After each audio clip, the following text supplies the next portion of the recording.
Price lord, hallelujah. ದೇವರ ನಾಮಕ್ಕೆ ಸ್ತೋತ್ರವಾಗಲಿ. ಪ್ರಾರ್ಥನೆ ಮಾಡಿಕೊಳ್ಳೋಣ.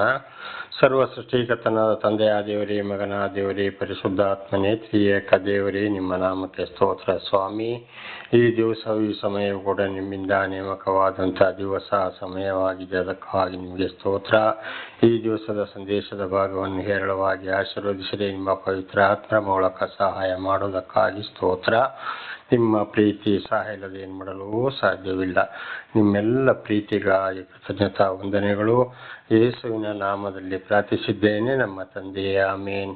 ಇದನ್ನು ಕೇಳುತ್ತಿರುವ ನನ್ನ ಸಹೋದರ ಸಹೋದರಿಯರೇ, ನಿಮಗೂ ನನ್ನ ಹೃದಯಪೂರ್ವಕವಾದಂಥ ನಮಸ್ಕಾರಗಳು. ಈ ದಿವಸವೂ ಕೂಡ ದೇವರು ನಿಮ್ಮನ್ನು, ನಿಮ್ಮ ಮಕ್ಕಳನ್ನು ಎಲ್ಲ ರೀತಿಯಲ್ಲೂ ಹೇರಳವಾಗಿ ಆಶೀರ್ವದಿಸಲೆಂದು ಪ್ರತಿ ದಿವಸ ಬೆಳಗಿನ ಜಾವದ ಪ್ರಾರ್ಥನೆಯಲ್ಲಿ ಪ್ರಾರ್ಥಿಸುವನಾಗಿದ್ದೇನೆ. ದೇವರ ನಾಮಕ್ಕೆ ಸ್ತೋತ್ರ. ಇವತ್ತಿನ ಸಂದೇಶದ ಭಾಗವು ಕೂಡ ಕೀರ್ತನೆಗಳು 17ನೇ ಅಧ್ಯಾಯ 4ರಿಂದ. ಕೀರ್ತನೆಗಳು 17ನೇ ಅಧ್ಯಾಯ 4ರಿಂದ. ನಾನಂತೂ ಲೋಕ ವ್ಯವಹಾರಗಳಲ್ಲಿ ಬಲಾತ್ಕಾರಿಗಳಂತೆ ನಡೆಯದೆ ನಿನ್ನ ಮಾತನ್ನೇ ಅನುಸರಿಸಿದ್ದೇನೆ. ದೇವರ ನಾಮಕ್ಕೆ ಸ್ತೋತ್ರ. ನೋಡಿ, ದಾವೀದ ಅರಸರನ್ನು ದೇವರು ಕರೆದ ಮೇಲೆ, ದೇವರನ್ನೇ ತಿಳಿಯಪಡಿಸ್ತಾ ಬಂದ ಮೇಲೆ, ಅಂದರೆ ಅವರನ್ನು ದೇವರೇ ಜ್ಞಾನ ಕೊಟ್ಟು ನಡೆಸಿದರು. ದಾವೀದ ಅರಸರು ಕೂಡ ಯಾರ ಹತ್ರನೂ ಉಪದೇಶಕ್ಕೆ ಹೋಗಲಿಲ್ಲ, ಯಾವುದೇ ಒಂದು ತರಬೇತಿಯು ಕೂಡ ಹೋಗಲಿಲ್ಲ. ಆಗಾಗ ದಾವೀದ ಅರಸರು ಏನು ಹೇಳ್ತಾ ಇದ್ದಾರೆ ಅಂದರೆ, ನಾನಂತೂ ಲೋಕ ವ್ಯವಹಾರಗಳಲ್ಲಿ ಬಲಾತ್ಕಾರಿಗಳಂತೆ ನಡೆಯದೆ ನಿನ್ನ ಮಾತನ್ನೇ ಅನುಸರಿಸಿದ್ದೇನೆ. ಇದು ನಮ್ಮ ಜೀವಿತಕ್ಕೆ ದೇವರು ನಮಗೆ ದರ್ಶನ ಕೊಟ್ಟ ಮೇಲೆ ಕೊಡ್ತಾ ಇರುವಾಗ, ದೇವರಿಂದ ಸರಿಯಾಗಿ ಆಯ್ಕೆಗೊಂಡವರ ಮುಖಾಂತರ ದೇವರನ್ನೇ ತಿಳಿಯಪಡಿಸ್ತಾ ಇರುವಾಗ ಲೋಕದ ವ್ಯವಹಾರಗಳನ್ನು ನಾವು ಬಿಡಬೇಕು ಅಂತೇಳಿ. ಲೋಕದ ವ್ಯವಹಾರಗಳಂದರೆ ಈ ಲೋಕ ದೇವರನ್ನು ಅರಿಯದ ಜನಗಳು ನಾನಾ ರೀತಿ ಅನ್ಯಾಯ ಆದಾಗ, ಮೋಸ, ಇವತ್ತು ರಾಜಕಾರಣಿಗಳು ಕೂಡ ಏನೆಂಬುದು ಗೊತ್ತಿದೆ, ಏನು ಮಾಡ್ತಾ ಇದ್ದಾರೆ ಅಂತೇಳಿ ಇಡೀ ದೇಶವನ್ನೇ ರಾಜ್ಯವನ್ನೇ ಕೊಳ್ಳೆ ಹೊಡೆದು ಅವರು ಬೇಕಾದ ಅವರಿಗೆ ಅವರ ಬಂಧು ಬಳಗದವರಿಗೆ ಕೋಟಿ ಮಾಡಿಕೊಂಡು ಇವತ್ತು ಪ್ರತಿಯೊಂದರ ಮೇಲೆ ರೇಟನ್ನು ಏರಿಸಿ ಇವತ್ತು ಇಡೀ ಭಾರತ ದೇಶವನ್ನು ಮತ್ತು ರಾಜ್ಯಗಳು ಎಷ್ಟು ಸಾಲ ಮಾಡಿ ಸಿಕ್ಕಿದ್ದಾರೆ ಅಂದರೆ ಎಷ್ಟೋ ಲಕ್ಷ ಕೋಟಿಗಳು ವರ್ಷಕ್ಕೆ ಬಡ್ಡಿ ಕಟ್ಟುವಂಥ ಪರಿಸ್ಥಿತಿ ಕೂಡ ಬಂದು ಹೋಗಿದೆ. ದೇವರ ನಾಮಕ್ಕೆ ಸ್ತೋತ್ರವಾಗಲಿ. ಹಲ್ಲೆಲೂಯಾ. ಹಾಗೆ ನಾವೇನು ಮಾಡಬೇಕು, ದರ್ಶನ ಕೊಟ್ಟ ಮೇಲೆ ನಮ್ಮ ಹಿಂದಿನ ಜೀವಿತ ಒಂದು ವೇಳೆ ರಾಜಕಾರಣಗಳಲ್ಲಿ, ಲೋಕಗಳಲ್ಲಿ ದೇವರ ಮಾತಿಗೆ ವಿರುದ್ಧವಾಗಿ ನಾವು ನಡೆಯುತ್ತಿದ್ದರೆ ಆಮೇಲೆ ಏನಾಗಬೇಕು, ದೇವರ ದರ್ಶನ ಆದ ಮೇಲೆ ನಾವು ಅವರಂತೆ ಆಗಬಾರದು. ಇವತ್ತು ಅನೇಕರು ರಾಜಕಾರಣದಲ್ಲಿ ದೇವರನ್ನು ಅರಿತುಕೊಂಡವರು ಕೂಡ ಆ ಪಕ್ಷ ಈ ಪಕ್ಷ, ಅವರ ಸಪೋರ್ಟ್ ಇವರ ಸಪೋರ್ಟ್ ಮಾಡಿಕೊಂಡು ಹಣಕ್ಕಾಗಿ ಅವರ ಹಿಂದೆ ಮುಜ್ಜಿನ ಜೀವನಕ್ಕಾಗಿ ಹೋಗಿ ದೇವರ ಆಶೀರ್ವಾದವನ್ನೇ ಕಳೆದುಕೊಳ್ಳುತ್ತಾ ಇದ್ದಾರೆ. ದೇವರು ಅಂಥವರನ್ನ ಕೈ ಬಿಟ್ಟಿದ್ದಾರೆ. ಈಗ ನಮ್ಮ ಕೆಲಸ ಏನಪ್ಪ ಅಂದರೆ, ದೇವರು ನಮಗೆ ದರ್ಶನ ಕೊಟ್ಟ ಮೇಲೆ ನಾವು ದೇವರನ್ನು ಹಿಂಬಾಲಿಸುವುದಾದರೆ ದೇವರ ವಾಕ್ಯದಂತೆ ನಡೆಯಬೇಕು. ಆಗಲ್ಲಿಂದು ಪ್ರಶ್ನೆ ಬರ್ಬೋದು, ನಾವು ಹೇಗೆ ಜೀವಿಸೋದಪ್ಪ ಅಂತೇಳಿ. ದೇವರು ಏನು ಹೇಳಿದ್ದಾರೆ? ದುಡಿ, ತಿನ್ನು. ರಾಜಕಾರಣ ಕೂಡ ದೇವರಿಂದಲೇ ಬಂತು. ಧರ್ಮೋಪದೇಶಕಾಂಡದಲ್ಲಿ ನಾವು ನೋಡುವಾಗ ದೇವರ ಆಪ್ತ ಶಿಷ್ಯ ಮೋಶೆ ಅಂದರೆ ನೀರಿನಿಂದ ಎತ್ತಲ್ಪಟ್ಟವನು. ಆ ಮನುಷ್ಯನ ಹೆಂಡತಿ ಅಪ್ಪನ ಮುಖಾಂತರ 50 ಜನರಿಂದ 500 ಜನರವರೆಗೂ 1000 ಜನರವರೆಗೂ, ಅಂದರೆ ಗ್ರಾಮ ಪಂಚಾಯಿತಿಯಿಂದ ಹಿಡಿದು ಇವತ್ತು ಸುಪ್ರೀಂ ಕೋರ್ಟ್ವರೆಗೂ, ರಾಷ್ಟ್ರಪತಿವರೆಗೂ ದೇವರಿಂದಲೇ ಆಯ್ಕೆಯಾಯಿತು. ಆದರೆ ಒಬ್ಬರಿಗೂ ಅನ್ಯಾಯ ಮಾಡಬೇಡಿ, ಒಳ್ಳೆಯವರನ್ನೇ ಆರಿಸಿಕೊಳ್ಳಿ, ಲಂಚ ತೆಗೆಯವರನ್ನು ದೇವರು ಒಪ್ಪುವುದಿಲ್ಲ, ಅಂಥವ್ರನ್ನು ಸಹಿಸುವುದಿಲ್ಲ, ಅಂಥವ್ರನ್ನ ಆರಿಸಿಕೊಳ್ಳಬೇಡಿ ಅಂತ ದೇವರೇ ಹೇಳಿದ್ದಾರೆ. ಆದರೆ ಇವತ್ತು ಯಾರನ್ನು ಆರಿಸಿಕೊಂಡ್ರು, ಯಾವ ಪಕ್ಷದಲ್ಲಿ ಆದರೂ ಯಾರಾದರೂ ಇವತ್ತು ರಾಜ್ಯವನ್ನು ಕೊಳ್ಳೆ ಹೊಡೆಯೋರೇ, ಅನ್ಯಾಯ ಮಾಡೋರೇ, ಬಡ ಬಗ್ಗರಿಗೆ ಇವ್ರನ್ನ ರೌಡಿಗಳನ್ನ ಇಟ್ಟುಕೊಂಡು ಹೊಡೆಯೋದು, ಬಡಿಯೋದು, ಕೊಲೆ ಮಾಡೋದು, ಓಡಿಸೋದು, ಇದೆಲ್ಲ ಪ್ರತಿಯೊಬ್ಬರಿಗೆ ಇವತ್ತು ಗೊತ್ತಿದೆ. ಆದ್ದರಿಂದ ಪ್ರತಿಯೊಂದು ಲೋಕವು ಇವತ್ತು ಏನಾಗಿದೆ, ಸೈತಾನನ ದುಷ್ಟಶಕ್ತಿಯ ಕೈಗೆ ಸಿಕ್ಕಾಕೊಂಡು ಒಬ್ಬರು ಕೂಡ ರಾಷ್ಟ್ರವನ್ನಾಗಲಿ, ರಾಜ್ಯವನ್ನಾಗಲಿ, ಗ್ರಾಮ ಪಂಚಾಯಿತಿಯನ್ನಾಗಲಿ, ಗ್ರಾಮವನ್ನಾಗಲಿ ಒಳ್ಳೆ ರೀತಿಯಲ್ಲಿ ನಡೆಸೋರು ಇಲ್ಲವೇ ಇಲ್ಲ. ಆಗ ನಾವು ಅವರಾಗಿ ಆಗಬಾರದು, ಅವರೊಳಗೆ ಸಿಕ್ಕಿಕೊಳ್ಳಬಾರದು. ನಾವು ಯಾವುದೇ ಬಡತನ ಬಂದರೂ ದೇವರ ಮಾರ್ಗದಲ್ಲಿ ನ್ಯಾಯ ರೀತಿಯಾಗಿ ನಡೆಯಬೇಕು. ಇಲ್ಲದಿದ್ದರೆ ದೇವರಿಗೆ ಒಂದು ವೇಳೆ ದೇವರ ಮಾತಿಗೆ ವಿಧೇಯರಾಗದೆ ಹೋದರೆ ಖಂಡಿತವಾಗಿ ಕೋಪ ಬರ್ತದೆ, ಒಂದಲ್ಲ ಒಂದು ಶಿಕ್ಷೆಗೆ ಒಳಗಾಗಬೇಕಾಗ್ತದೆ. ನಿನ್ನ ಮಾತನ್ನೇ ಅನುಸರಿಸಿದ್ದೇನೆ. ನೋಡಿ, ಅದನ್ನೇ ಹೇಳಿದ್ದೀಗ ಇಷ್ಟು ಹೊತ್ತು ನಾವು ದೇವರ ಮಾತನ್ನೇ ಅನುಸರಿಸಿ ನಾವು ನಡೆಯಬೇಕು. ಹಿಂದೆ ನಾನು ಕೂಡ ಒಂಥರ ದೇವರ ದರ್ಶನ ಆಗುವುದಕ್ಕಿಂತ ಮೊದಲು ನಾನು ಕೂಡ ರಾಜಕೀಯದಲ್ಲಿ ಇದ್ದವನೇ, ಆಮೇಲೆ ಕೂಡ ಇದ್ದವನೇ. ಯಾವಾಗ ದೇವರ ದರ್ಶನವಾಯಿತು ಎಲ್ಲವನ್ನ ಬಿಟ್ಟು ದೇವರ ಮಾರ್ಗದಲ್ಲಿ ನಡೆಸಿದರು. ದೇವರ ನಾಮಕ್ಕೆ ಸ್ತೋತ್ರವಾಗಲಿ. ಹಾಗೆ ಇವತ್ತು ನಾನು ಕೂಡ ಯಾರೊಂದಿಗೂ ಬೋಧನೆಗಾಗಲಿ ಯಾವ ಗ್ರಂಥಗಳಾಗಲಿ ಬೋಧನೆಗೆ ಯಾರ ಬಳಿಗೂ ನಾನು ಹೋಗಲಿಲ್ಲ. ದೇವರನ್ನ ತಿಳಿಯಪಡಿಸ್ತಾ ಬಂದರು. ಈಗ 8ನೇ ಸಲ ಆಗಿದೆ ಸಂಪೂರ್ಣವಾಗಿ. ಈಗ ಬೈಬಲನ್ನ ಓದ್ತಾ ಇರುವಂಥದ್ದು 7 ಸಲ ಪೂರ್ತಿಯಾಗಿ 8ನೇ ಸಲ. ಈಗ ಕೀರ್ತನೆಗಳು 7ನೇ ಅಧ್ಯಾಯ 17ನೇ ಅಧ್ಯಾಯ 4ನೇ ವಚನಕ್ಕೆ ಈಗ ಬಂದು ತಲುಪಿದೆ. ಅದರ ಹಿಂದೆ ದೇವರ ನಾಮಕ್ಕೆ ಸ್ತೋತ್ರವಾಗಲಿ. ಪ್ರತಿ ಒಂದು ಪುಸ್ತಕಗಳನ್ನು ಓದಿ ಎಲ್ಲವನ್ನ ತಿಳ್ಕೊಳ್ಳುವಂಥದ್ದು ಜ್ಞಾನವನ್ನ ದೇವರು ಕೊಟ್ಟಿದ್ದಾರೆ. ದೇವರ ನಾಮಕ್ಕೆ ಸ್ತೋತ್ರವಾಗಲಿ. ಅದರ ಬದಲಾಗಿ ಹುಬ್ಬಳ್ಳಿಯಲ್ಲಿ ಒಂದು ಬೈಬಲ್ ಕಾಲೇಜಲ್ಲಿ ಡೀಕನ್ ಮತ್ತು ಟೀಚರ್ ಆಗಿ ಕೂಡ ಕೆಲಸ ಮಾಡುವಂತೆ ದೇವರು ಆಶೀರ್ವಾದ ಮಾಡಿದರು. ನಾನು ಕೂಡ ಯಾರ ಬಳಿಗೂ ಬೋಧನೆಗೂ ತರಬೇತಿ ಪಡೆಯೋಕ್ಕೂ ನಾನು ಹೋಗಲಿಲ್ಲ. ಯಾವ ಸರ್ಟಿಫಿಕೇಟು ತಗೊಳ್ಳಿಲ್ಲ. ದೇವರೇ ನನಗೆ ಸರ್ಟಿಫಿಕೇಟ್ ಆಗಿದ್ದಾರೆ. ಇದನ್ನೇ ಅಪೊಸ್ತಲನಾದ ಪೌಲನು ಹೇಳಿದರು. ನಾನು ಜೆರುಸಲೇಮಿಗೆ ಹೋಗಲಿಲ್ಲ, ಯಾವ ಪ್ರವಾದಿ ಹತ್ರ ಹೋಗಲಿಲ್ಲ. ನನ್ನ ದೇವರೇ ನನಗೆ ಜ್ಞಾನ ಕೊಟ್ಟು ದೇವರೇ ನನ್ನನ್ನು ನಡೆಸಿದರು ಎಂಬುದಾಗಿ. ಆದರೆ ಮನುಷ್ಯರು ಕೊಟ್ಟ ಯೋಗ್ಯತಾ ಪತ್ರ ಶಾಯಿಂದ ಬರೆದು ಅದು ಮಳೆಯಲ್ಲಿ ನೆಂದು ಹೋಗ್ತದೆ, ಬೆಂಕಿಯಲ್ಲಿ ಸುಟ್ಟು ಹೋಗ್ತದೆ, ಹರಿದು ಹಾಕ್ಬೋದು, ಬಿಸಾಡ್ಬೋದು, ಗಾಳಿಗೆ ತೂರಿ ಹೋಗ್ಬೋದು. ಆದರೆ ದೇವರು ಸರಿಯಾಗಿ ಆರಿಸಿಕೊಂಡವರಿಗೆ ಅವರ ಹೃದಯದಲ್ಲಿ ಬೋಧನೆಯನ್ನ, ದೇವರ ವಾಕ್ಯವನ್ನ ದೇವರೇ ಬರೆಯುತ್ತಾರೆ. ದೇವರ ನಾಮಕ್ಕೆ ಸ್ತೋತ್ರವಾಗಲಿ.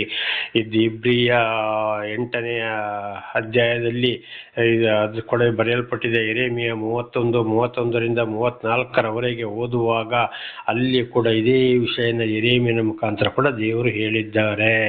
ದೇವರ ನಾಮಕ್ಕೆ ಸ್ತೋತ್ರವಾಗಲಿ. ಹಾಗೆ ದೇವರ ದರ್ಶನವಾದ ಮೇಲೆ ನಾವು ರಾಜಕೀಯಕ್ಕೆ ಹೋಗಬಾರದು.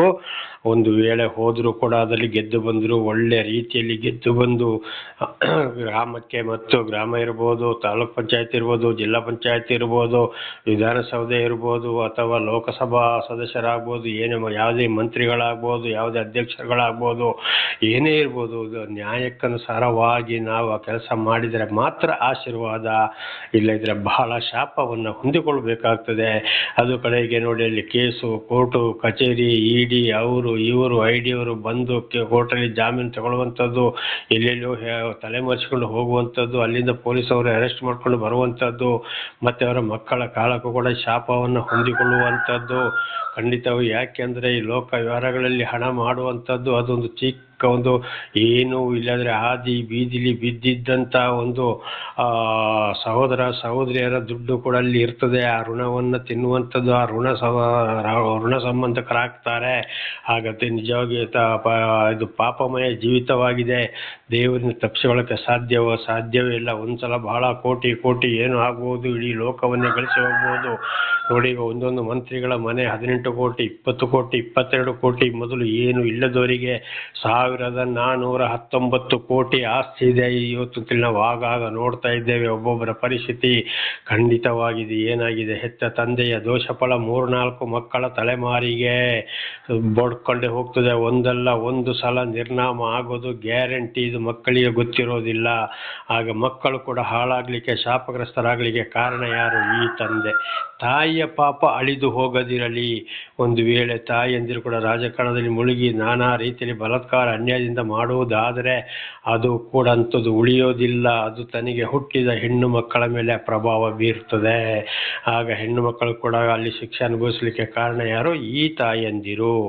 ಆದ್ದರಿಂದ ಬಹಳ ಎಚ್ಚರವಾಗಿರಬೇಕು. ದೇವರ ದರ್ಶನ ಆದವರು ನಾವು ಸಂಪೂರ್ಣ ದೇವರ ವಾಕ್ಯಕ್ಕೆ ವಿಧೇಯರಾಗಿ ಲೋಕದ ವ್ಯವಹಾರಗಳಲ್ಲಿ ಸಿಕ್ಕಿಕೊಳ್ಳದೆ ದೇವರ ಮಾತನ್ನೇ ಅನುಸರಿಸಿ ನಡೆಯಬೇಕು. ಅದಕ್ಕೆ ದಾವೀದರಸರು ಹೇಳಿದ್ದು, ನಾನಂತೂ ಲೋಕ ವ್ಯವಹಾರಗಳಲ್ಲಿ ಬಲಾತ್ಕಾರಿಗಳಂತೆ ನಡೆಯದೆ ನಿನ್ನ ಮಾತನ್ನೇ ಅನುಸರಿಸಿದ್ದೇನೆ. ದೇವರ ನಾಮಕ್ಕೆ ಸ್ತೋತ್ರವಾಗಲಿ.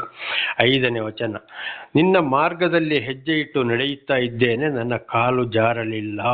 ನೋಡಿ, ದೇವರ ಮಾತನ್ನೇ ಕೇಳಿ ದಾವೀದರಸರು ಹೋದರು. ಅದರಿಂದ ಯಾವುದೇ ಕಷ್ಟ, ಸಂಕಟ, ದುಃಖ ಬಂದರೂ ಕೂಡ, ಮಗನೇ ಕೊಲ್ಲಕ್ಕೆ ಬಂದರು, ಹೆಂಡತಿನ ಕರ್ಕೊಂಡು ಕಾಡಿಗೆ ಓಡಿ ಹೋದರು, ಅಲ್ಲಿ ಮಗನೇ ಸತ್ತ, ಮಗನಿಗೆ ಚಾಡಿ ಹೇಳಿದವನು ಸತ್ತ.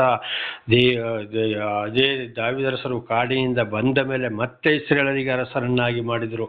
ಕಾಲು ಜಾರಲಿಲ್ಲ, ಕಾಲು ಕೂಡ ಜಾರಕ್ಕೆ ದೇವರು ಬಿಡೋದಿಲ್ಲ. ಕಾವಲ ದೂತರ ಮೂಲಕ ರಕ್ಷಣೆಯನ್ನು ಕೊಡ್ತಾರೆ ದೇವರ ಮಾರ್ಗದಲ್ಲಿ ನಾವು ನಡೆದ್ರೆ.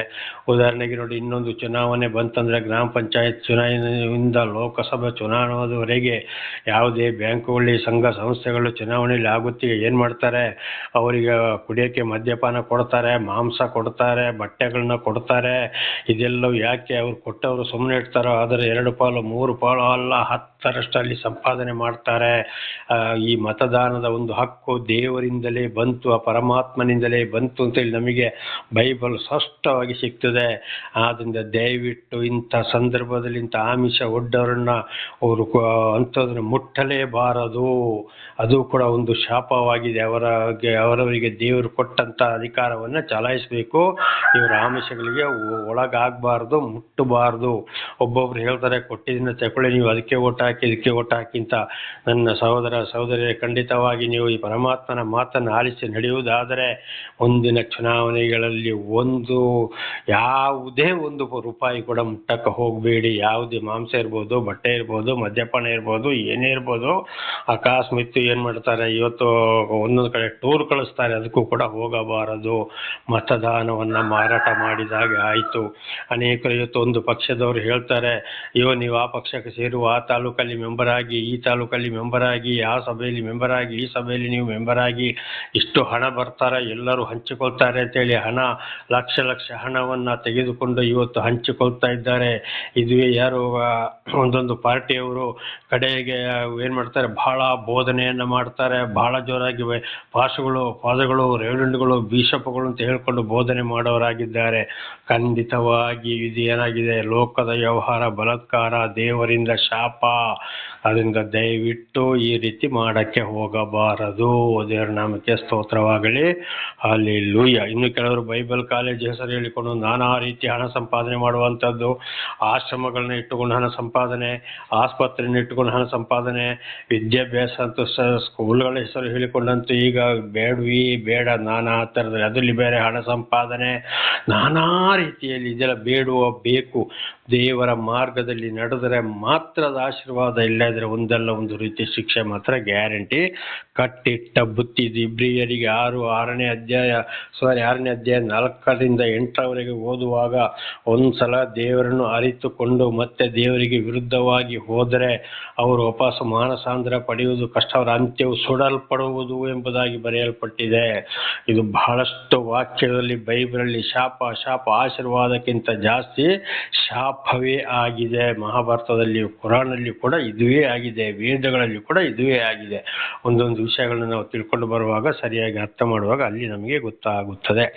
ಆದ್ದರಿಂದ ನಿನ್ನ ಮಾರ್ಗದಲ್ಲಿ ಹೆಜ್ಜೆ ಇಟ್ಟು ನಡೆಯುತ್ತಾ ಇದ್ದೇನೆ, ನನ್ನ ಕಾಲು ಜಾರಲಿಲ್ಲ. ಹಾಗೆ ನಾವು ದೇವರ ವಾಕ್ಯಕ್ಕೆ ವಿಧೇಯರಾಗಿ ಹೋದರೆ ಖಂಡಿತವಾಗಿಯೂ ದೇವರು ಎಲ್ಲ ರೀತಿಯಲ್ಲಿಯೂ ರಕ್ಷಣೆ ಕೊಡುತ್ತಾರೆ. ಈಗ ಮುಂದಿನ ಜೀವಿತವು ಕೂಡ ನಂದು ಸರಿ ಇರಲಿಲ್ಲ, ಈಗಿನ ಜೀವಿತವನ್ನು ದೇವರೇ ನನಗೆ ಬೇಕಾಗಿದ್ದನ್ನು ಕೊಟ್ಟು ನಡೆಸ್ತಾ ಇದ್ದಾರೆ. ದೇವರ ನಾಮಕ್ಕೆ ಸ್ತೋತ್ರ. ಹಾಗೆ 6ನೇ ವಚನ, ದೇವರೇ ನನಗೆ ಸದುತ್ತರವನ್ನು ದಯಪಾಲಿಸುವಿ ಎಂದು ಮೊರೆಯಿಡುತ್ತೇನೆ, ಕಿವಿಗೊಟ್ಟು ಕೇಳು. ದೇವರೇ ನನಗೆ ಸದುತ್ತರವನ್ನು ದಯಪಾಲಿಸುವಿ ಎಂದು ಮೊರೆಯಿಡುತ್ತೇನೆ, ಕಿವಿಗೊಟ್ಟು ಕೇಳು. ಆಗ ಒಂದು ವೇಳೆ ನಮಗೆ ಜ್ಞಾನ ಕೊರತೆ ಇದ್ದರೆ, ಏನಾದರೂ ಕೇಳಬೇಕು ಅಂತಾದರೆ ಖಂಡಿತವಾಗಿ ದೇವರಲ್ಲಿ ಪ್ರಾರ್ಥಿಸಬೇಕು. ದೇವರೇ ನನಗಿಂತ ಜ್ಞಾನದ ಕೊರತೆ ಇದೆಯಪ್ಪ, ಇವು ನಾನು ಪ್ರಾರ್ಥಿಸ್ತಾ ಇದ್ದೇನೆ, ನನಗೆ ನೀನು ಉತ್ತರವನ್ನು ಕೊಡ್ತಾ ಇದ್ದೀಯ, ನಾನು ನಿನಗೆ ಮೊರೆ ಇಡ್ತಾ ಇದ್ದೇನೆ, ನನ್ನ ಪ್ರಾರ್ಥನೆಯನ್ನು ಕೇಳು, ನಾನು ಹೇಗೆ ನಡಿಬೇಕು, ಇಂತಿಂಥ ವಿಷಯದಲ್ಲಿ ಏನು ಮಾಡಬೇಕು, ನನಗೆ ಜ್ಞಾನವನ್ನೇ ತುಂಬಿಸು, ಅಥವಾ ಯಾರ ಮೂಲಕ ನನಗೆ ಬುದ್ಧಿವಾದ ಜ್ಞಾನವನ್ನು ಹೇಳಿಕೊಡ್ತೀವಿ ಅವರ ಮೂಲಕ ಕೂಡ ನನಗೆ ತಿಳಿಸಿಕೊಡು ಅಂತೇಳಿ ನಾವು ದೇವರಲ್ಲಿ ಬೇಡಬೇಕು. ಅದುವೇ ಇವತ್ತು ಕಳೆದ 2024 ಇಸವಿ ಮಾರ್ಚ್ 1ರಿಂದ ಇಲ್ಲಿಯವರೆಗೆ ಸರ್ವ ಸೃಷ್ಟಿಗತ ಪರಮಾತ್ಮ ಭಗವಂತಂದರೆ ಯೇಸು ಕ್ರಿಸ್ತರ ಅಲ್ಲಾಹ್ ಅಕ್ಬರ ಮಾತನ್ನು ಸರಿಯಾಗಿ ನನ್ನ ಮೂಲಕ ದೇವರು ಅದುವೇ ತಿಳಿಯಪಡಿಸ್ತಾ ಇರುವುದು. ದೇವರ ನಾಮಕ್ಕೆ ಸ್ತೋತ್ರವಾಗಲಿ. ಹಲ್ಲೆಲೂಯಾ. ಇದನ್ನು ಕೇಳುತ್ತಿರುವವರು ಖಂಡಿತವಾಗಿ ಅವರ ಮೇಲೆ ದೇವರಿಗೆ ಒಂದು ಪ್ರೀತಿ, 100ಕ್ಕೆ 100 ಹೇಳ್ತಾ ಇದ್ದೇನೆ, ಅವರ ಮೇಲೆ ದೇವರಿಗೆ ಪ್ರೀತಿ. ಈ ವಾಕ್ಯಗಳಿಗೆ ವಿಧೇಯರಾಗಿ ನಡೆದರೆ ಖಂಡಿತವಾಗಿ ಯಾವಾಗಲೂ ಕಾಲು ಜಾರಲು ಬಿಡುವುದಿಲ್ಲ, ಎಡವಿ ಬೀಳಲು ಕೂಡ ದೇವರು ಬಿಡುವುದಿಲ್ಲ. ಅಂಥವರಿಗೆ ಉತ್ತರವನ್ನು ಎಲ್ಲ ರೀತಿಯಲ್ಲಿಯೂ ನನ್ನ ಮುಖಾಂತರ ದೇವರು ತಿಳಿಯಪಡಿಸ್ತಾ ಇದ್ದಾರೆ. ನಾನು ಕೂಡ ಬುದ್ಧಿವಂತ ಅಲ್ಲ, ನಾನು ಮಹಾಪಾಪಿ, ಮಣ್ಣಿಗೆ ಮಣ್ಣಾಗಿ ಧೂಳಿಗೆ ಧೂಳಾಗಿ ಹೋಗುವನ್ನು ಇವತ್ತು ದೇವರು ಸತ್ಯ ಸುವಾರ್ತೆಗಾಗಿ ಕೊಳ್ಳುತ್ತಲೇ ಇದ್ದಾರೆ. ದೇವರು ನಮಗೆ ಸ್ತೋತ್ರವಾಗಲಿ. ಅದು ವಿಶೇಷವಾಗಿ 2024 ಇಸವಿ ಮಾರ್ಚ್ 1ರಿಂದ ದೇವರ ನಾಮಕ್ಕೆ ಸ್ತೋತ್ರವಾಗಲಿ. ಆ ರೀತಿ ಬೇಡಿಕೊಂಡಾಗ ದೇವರು ಉತ್ತರವನ್ನು ಕೊಟ್ಟೇ ಕೊಡುತ್ತಾರೆ. 7. ಭುಜ ಬಲವನ್ನು ಪ್ರಯೋಗಿಸಿ ಶರಣಾಗತರನ್ನು ವಿರೋಧಿಗಳಿಂದ ರಕ್ಷಿಸುವಾತನೇ ನಿನ್ನ ಪ್ರೀತಿಯನ್ನು ವಿಶೇಷವಾಗಿ ತೋರಿಸು. ನೋಡಿ, ದೇವರ ಮೊರೆ ಹೊಕ್ಕಾಗ ದೇವರು ಯಾರನ್ನು ಆರಿಸಿಕೊಂಡಿದ್ದಾರೋ, ದೇವರ ಮಾತನ್ನು ಕೇಳಿ ಯಾರು ನಡೀತಾರೋ, ಅವ್ರನ್ನ ಎಂಥ ರೌಡಿಗಳಾಗಲಿ ಎಂಥವರು ಮಾಡಿದರೂ ಕೂಡ ಖಂಡಿತವಾಗಿ ಅವರಿಂದ ದೇವರುಗಳನ್ನು ರಕ್ಷಿಸ್ತಾರೆ. ಇದು ಹಿಂದೆ ನಾವು ಬಹಳಷ್ಟು ತಿಳ್ಕೊಂಡಿದ್ದೇವೆ. ದೇವರ ಪ್ರವಾದಿಗಳನ್ನು, ಸಾಕ್ಷಿಗಳನ್ನು, ದಾವೀದರಸನ್ನು ಕೂಡ ರಕ್ಷಿಸಿದರು. ನನ್ನನ್ನು ಕೂಡ ಅಂತ ವಿರೋಧಿಗಳಿಂದ ರಕ್ಷಿಸಿಕೊಂಡೇ ಬರ್ತಾ ಇದ್ದಾರೆ. ದೇವರ ಕಾವಲು ದೂತರ ಮುಖಾಂತರ ರಕ್ಷಿಸ್ತಾರೆ, ಪವಿತ್ರಾತ್ಮರ ಮೂಲಕ ನಡೆಸುವವರಾಗಿದ್ದಾರೆ. ದೇವರ ನಾಮಕ್ಕೆ ಸ್ತೋತ್ರವಾಗಲಿ. ನಿನ್ನ ಪ್ರೀತಿಯನ್ನು ವಿಶೇಷವಾಗಿ ತೋರಿಸು. ಅಂಥವ್ರು ಯಾರು ಸರಿಯಾಗಿ ದೇವರ ವಾಕ್ಯಕ್ಕೆ ವಿಧೇಯರಾಗಿ ನಡೀತಾರೋ ಅವರ ಮೇಲೆ ವಿಶೇಷವಾದ ದೇವರ ಪ್ರೀತಿ ಇದ್ದೇ ಇರುತ್ತದೆ. ಇದು ನನ್ನ ಜೀವಿತದಲ್ಲಿ ಕೂಡ ನೆರವೇರಿ ಹೋಗಿದೆ. ಒಂದು ವೇಳೆ ನಾವು ಪೆಟ್ಟು ತಿನ್ನಬೇಕು, ಕೈಕಾಲು ಮುರ್ಕೊಳ್ಬೇಕು, ಜೈಲಿಗೆ ಹೋಗಬೇಕು, ಸಾಯಬೇಕು ದೇವರಿಗಾಗಿ ಪ್ರಾಣವನ್ನು ಅರ್ಪಿಸಬೇಕಂದ್ರೆ ಅದು ದೇವರ ಚಿತ್ತ. ಅದಕ್ಕಾಗಿ ದೇವರಿಗೆ ಸ್ತೋತ್ರವನ್ನು ಕೂಡ ಸಲ್ಲಿಸಬೇಕು. ದೇವರ ನಾಮ